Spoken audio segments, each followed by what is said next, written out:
Legends, welcome back to another special edition of the Ruck Infringement Podcast. As always, I'm your host, Joey, and joining us for a guest interview today is none other than Todd Byrne. Todd, how are you, mate? Mate, very, very good, Joey. Thanks for having me on. Mate, it is a privilege. We are honoured to have you here. Of course, we had Scott Sattler on last week, so for those that don't know, but we'll get more into that a bit later. Todd, First thing we want to know, and I think the listeners want to know, is if they don't, who are you and who did you play for? Todd Byrne, I played for, started off with the Roosters, had 5 years there, and then I headed over to New Zealand to play for the Warriors for 3 years. Then after that, went over to England in the north of England to a team called Hull FC, had 2 years there. And after that, in my last year there, I did my ACL. So basically at the end of it all, so I decided to hang up the boots then. That's always the way to go, isn't it, mate? Not terrible, nice, terrible. Cold, wet, windy night in Cardiff. Don't you love that? Well, look, let's get into the first question, and it's always one that I find is a great question to reminisce and look back on. Who was the funniest teammate that you played with? Oh no, I got such a wide range because I was in a couple of countries. So I mean, the Roosters was just a funny place to be around during the 5 years I was there because a lot of the guys went from being like kids into being like Australian and Origin players. But like we had a very, very strong social group there, as everyone sort of knows from that era. And you have guys like Fletch in the team leading the social group. He's exactly like you see him on TV is how he is in real life. There's like literally no difference. He's still, even when I see him these days, he's still the same. But so you had guys like Fletch, guys like Eric Groth, who was at the Roosters a couple of years, and he's also hilarious. And I got on really well with Eric, and for such a big unit and talented, he's just so down to earth and self-depreciating. So I got along well with him. And I've got to mention the Kiwi boys because they have their own sort of humor, but they're all very, very funny guys. There's a guy, Epalahami Lawaki, who was just in the whole Tongan Samoan sense of humor, which is hilarious. And a lot of them were. So as you know, with like sporting teams, there's always a handful of guys who just crack everyone up. And those were the guys that were sort of it. Yeah, I mean, they're the ones you love to play with. It lightens the mood a bit. Mate, great pronunciation on that name too for your Kiwi teammate. That was very well done. Yeah, no, I was there long enough to know how to pronounce Maori instead of Maori, and you've done very well, mate. You'd make a good commentator. Yeah, I'm an adopted Kiwi in that sense. So I've got beautiful. The names down pat. Well, the next question we got, and often this can intertwine with that first one. Who was the strangest teammate you played with? It's a difficult one because like everyone has their quirks, like you put 30 blokes in a like closed environment and you get to know everyone. You travel, you room together. But I would definitely go with Wade McKinnon. The Warriors, and I end up living with Wade, and Wade is a legend, and I love him to death. But he was a very unique guy in just the way he thought, the way he did things. Yeah. Being a professional athlete, you'd think you're very scheduled, everything's on it, but Wade was completely off schedule. So he would not set an alarm to wake up. Oh, wow. So I'd try and wake him up for training, and Wade would he'd wake up with fists. Like you'd say, hey, Wade, we're going to go train, and he'd wake up wanting to fight, just an instinctive thing. And he's just a hilarious guy. And anyone who knows Wade will have a chuckle at that because was he late to training a lot? No, he was always on time, but just always on time. Love it. Just a very didn't do things the way you think that a professional athlete would do things, whether that was recovery or his diet or approaching the fans and stuff. He was just very different. Yeah, we got to have those characters in the game. That's great, mate. Now, the next one is, what is the weirdest pre-game ritual or superstition that you yourself have or that you've seen? Thinking about that, it's a tough one because I would like listen to the same song for periods. I know like guys like Michael Crocker used to vomit every game. Wow. The Kiwi boys would play music. There was not as much as like the Tommy Rodonicus, Adam McDougall, hyping yourself up. But I always found like people would have like their set things. They would sit in the same spot and tape their ankles first and then do whatever in a routine.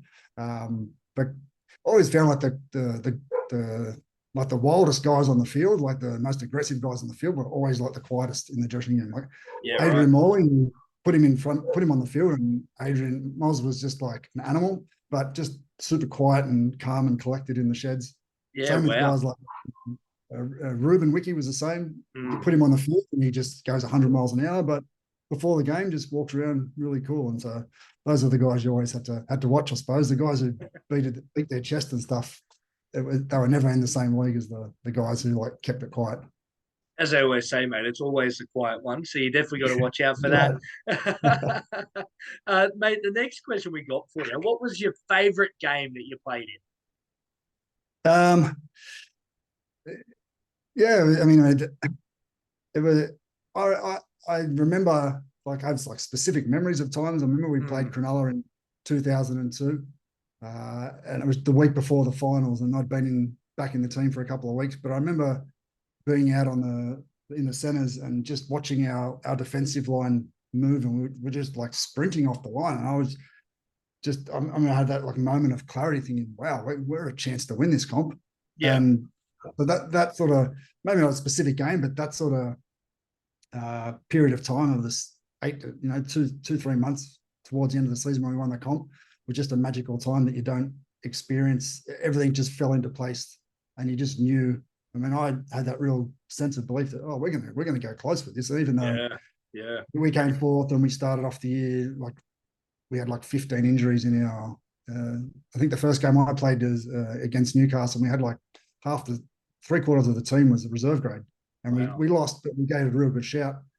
And just from there, we just built into the year. And then by the back end of the year, I just had this sense that everything was we're gonna really win it. And but like my favorite games are usually mostly my junior footy when like played with my mates growing up. The thing I loved about footy is that you stayed with the same guys basically the whole way along.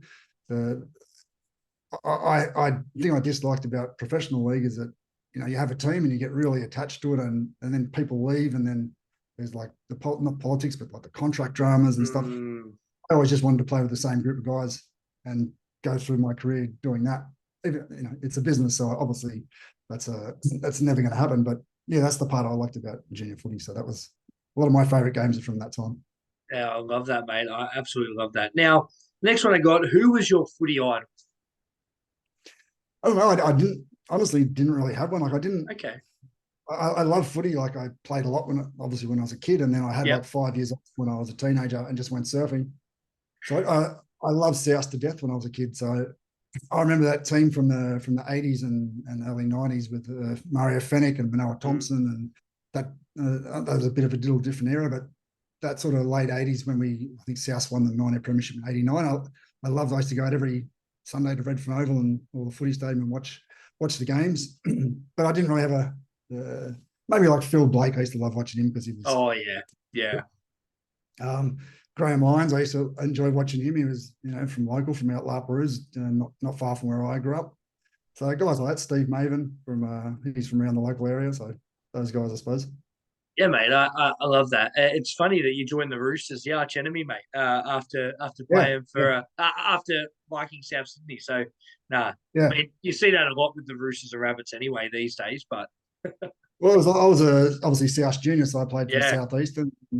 Had like 5 years off, and then came back and played with my mates at a team called Matraville, then the Coogee Wombats. Yeah, it was also where I grew up in Maroubra. But the year I was playing well in the A grade, and one of the guys I played with, Corey Bampton, his mate was Steve Gillis, the player manager, and anyway, he came and watched the game and got me a start with South, but then they got kicked out of the comp. Yeah, of course. No, and so he basically rang up one day and just said, "Mate, you start with the Roosters on Saturday as a trialist." So I was like, I didn't really want to play with the Roosters because I love South. Of course. But obviously, you're going to take the shot and end up being lucky enough to be part of that group that came through that all went on to like really great things. So very, very grateful for the Roosters. Yeah, absolutely, mate. Now, this next one might sting a bit, but we're going to go through it. 2003, mate. Now, we had Scotty Sattler on last week. Now, let's go back. It's 2003. It's a Sunday night. Roosters Penrith, probably been the best two sides all year heading into the grand final. Obviously, the Warriors were quite good that year as well. But you get there, you're playing well, you get a break down the sideline. What's going through your head at that moment?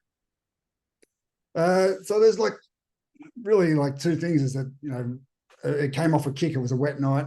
Yeah. And I remember Freddie picking up, and I was back on the try line. And so obviously there was an opportunity to break away and get down the sideline. And I got the ball. And once I got the ball, just being my awful running style that I have, a biomechanical nightmare. I tried to palmed Luke Lewis off at the same time. So that just propelled me too far fastly forward from my feet. And I just stumbled. So after that, it was just try and pin my ears back and not worry about shifting my body and trying to palm Sats off, because I'd lost so much momentum stumbling. So all I was doing was trying to outrun him and hope I could do it. Obviously wasn't the case, and in the wet got tackled over the sideline. So yeah, it's funny though, because he shared last week how if you had have got past him, you were gone, because he said that Reece Wesser said, "Oh mate, it's all right. Like if he gets past you, I'm right here." But he said Wesser was 30 meters back. So yeah, no. he said Wesser was just trying to get him to pin his ears back himself and go for you. And he said that if you had got past him, Wesser was nowhere in sight. So, mate, yeah, I mean, I ended up only being 10 or 15 meters out from the line when I got past. Yeah, exactly. But I remember it. So I was 7 years old during that. So I'm showing my young age a little bit. 7 years old, 2003 grand final, and mate, Roosters always been my team, mate. They always will. Win, loss, or draw, always my team. And yeah, these things happen, and it's a crap moment at the time, but then you come out better. You move on, and yeah, the rest is history. Yeah, I mean, not many people get to relive their least favorite moment in their professional career. I know. I get burned with that, but it's all good. I don't never mind talking about it. Of course. It's an iconic moment in the game, obviously, with Sats's history and family history, and so you've got to accept it and be okay with it. That's it, mate. Well, on a lighter note, let's jump into our next question. If you could change one rule in the NRL, what would it be? I don't know. It's a tough one. There's so many rule changes year to year that I find it sort of hard to keep up with everything that's going on. Yeah. I mean, I really love watching the footy. Maybe the bringing the ball in from the scrum to different areas of the field. I just liked it. Kick it out, get the ball in the scrum and go. I don't know. I think that the best rule change was taking the corner post out of action, out of play. Yeah, I agree. What was it? And 10 or 11. That was the best, because it's just the wingers and the centers, and attacking that last sort of corridor of space has really blossomed. And when I was playing, teams used to attack the third and fourth man in more so than the outside two. And so it's put so much more onus on the centre being the defensive sort of pillar for the defensive team. They have to make so many more one-on-one decisions now than they used to. I mean, they always did, but just a more volume of decisions. Yeah, the game's just gotten so quick, mate, too. Like, it's just so fast now. When you watch it out there, as you said, it's sometimes hard to know what's going on because it is so quick. But I like what you mentioned about the scrum. For me, I just think we need to play the ball. I don't even think we need scrums. They're uncontested now. I think if they brought back contested scrums, I'd enjoy it. I'd like to see contested scrums again. But if they're going to be uncontested, just play the ball, bring it in. I mean, I get the whole advantage. You have players in the scrum, so you have shorter sides, and I understand that. But I just hate seeing them pack scrums for it to go through the middle and then out the locks legs, and to the team anyway. So, yeah. These days, it's just the big boys get a breather. Yeah, that's it, exactly. Mate, the next question. Oh, sorry, you go. I was just going to say on the speed of the game. I remember I was speaking to I forget who I was speaking to, who was a current player a couple of years back, and Hmm. I was like, "What's it like?" And they were like, and they played when I'd played. They just said how much faster it got because of the rule Yeah. changes and keep Yeah. ball in play more, and that everyone has to be so like fit, like you have to be fit like a Mm. winger and forward. So yeah, and the skill level they still possess under that level of fatigue is amazing. And it's why the games can be so good to watch. And 10 minutes to go, you can still have 3 or 4 tries. It's unreal. Yeah, and we saw that a lot in 2023. Mate, how is life after footy? Mate, good. Obviously, everyone who's had a football career who gets basically paid to go and hang out with their mates all day and play sport. It's an amazing life, but then Yeah. obviously at some stage you come back to reality of working. So yeah, it probably took a few years to readjust. Yeah, for sure. Uh, yeah, me and if you remember Shannon Hegarty from the Mm-hmm. Roosters, Yep. so me and Shannon are partners in a biomechanics Wow. training facility called Functional Pattern Sydney. Very It nice. comes out of the States, and it's basically all about readjusting movement and biomechanics. So it's really great for rehab and Mm. making your movement sort of more efficient. You know, we sort of understood it really quick, and Shannon's been doing it for a long time. The amount of injuries you get in football, you basically do your best to get back on the field as quickly as possible, and so that just means that area might be a hamstring. It doesn't properly heal, and you just shift all your weight to different parts of your body to enable you to get back to running without pain. Yeah. So that just can lead to like an avalanche of different problems down the line. And for people, regular people at work, we're sitting down all day, we're compressed. Mm. Yeah, a lot of issues with hips and backs and neck and stuff, and posture issues. So we work a lot on the posture issues. But it's going really well. It's in Alexandria, so it's in the heart Yeah, of great. territory. Yeah, and it's going really well. Yeah, awesome, mate. That's great. What an awesome club. Love to hear that. Yeah. Do you want to give that name again for people if they want to Yep. get in contact? Yep, Functional Pattern Sydney. Beautiful. We've got the usual Instagram page.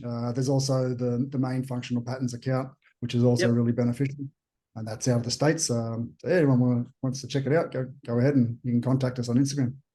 Awesome, mate. We love it. Now, the next one I got is a lot was made of the 2023 season, Yep. whether it be the officials or, you know, blunders. There was a lot going on. What were your thoughts about 2023? Well, yeah, you wouldn't want to be a ref. Yeah, that's right. And with all the technology we use, it's sort of similar to what you see in the EPL with the English, because they have the VAR, and then it comes down to like fractions of a centimeter. Is the person offside? Is the person onside? And it's the same with the footy here. Is that there's the interpretations of the rule, the intent of the block runner, and you can sort of make a way to you can try and adjust the rules to try and stamp out one kind of behavior, but then the teams will just exploit that rule and do something else, like the inside shoulder rule. But then you've got defenders who like fall over at the littlest touch. So these things are always going to happen. But I thought 2023, especially the back end of 2023, and especially my God, the last 15 minutes of the grand final was some of the best football we've ever seen. Oh, mate. I cannot believe that Penrith came back. Nathan Cleary's and Penrith's all-round performance was just awesome. I thought Brisbane were home, and I'm sure a lot of people did. And just for them to come back and Nathan Cleary to do it all himself basically was, wow, outstanding. Mate, I lived in the heart of Penrith, and my wife's family are all mad Penrith fans, and we were at their house during the grand final, and I was cheering.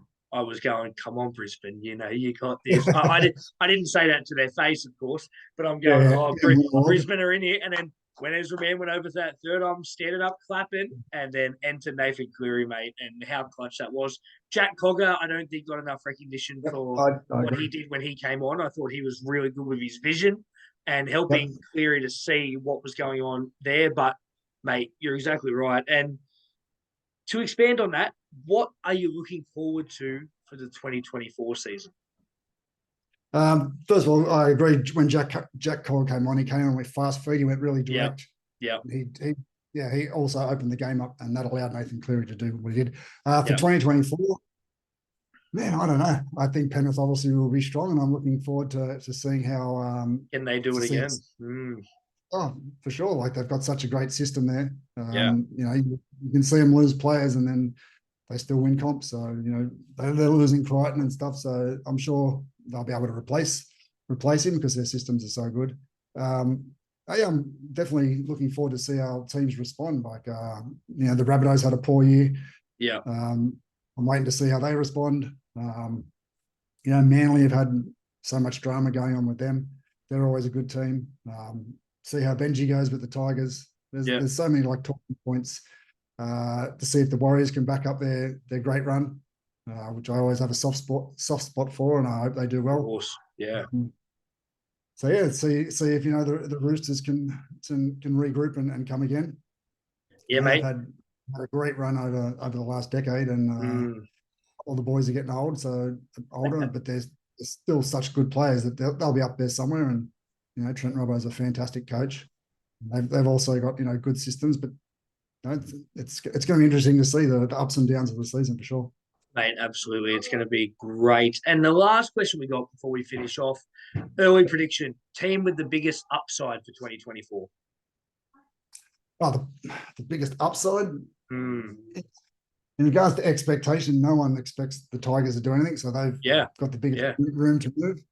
But the biggest expectation is, I think Parramatta, I don't know how well they've recruited, but you know, they were a bit disappointing last year, coming off grand final the year before, and they didn't really back it up. So I know they had a bunch of injuries, and they've got a bit of a couple of player movements. So it'll be interesting to see how they go, because I think Mitch Moses is a great player, and they've got the core of it. Looking forward to seeing them, I suppose. Yeah, for sure. Mine is the Bulldogs, mate. I think all the additions that the Doggies have for next year, I think they can make a run for the 8. I really do. I think if Serrato can coach this team, what he did at Penrith as assistant coach, as attacking coach, I think he can get the Dogs there as well. So they're my little upside for 2024. See how close we get. But Toddy, we just want to thank you for your time, mate. And that's it for our interview tonight. Don't forget, you can follow us on Spotify, Apple Podcasts, Google Podcasts, Amazon Music, or wherever else you get your podcasts at the Ruck Infringement Podcast. Check us out on our socials, Instagram, TikTok, Facebook, also on Threads and X, if any of you guys use that as well. We just like to, again, thank Toddy for his time. Thank you for listening. And this will drop sometime this week, so stay tuned. All right. That's it. Thanks, guys.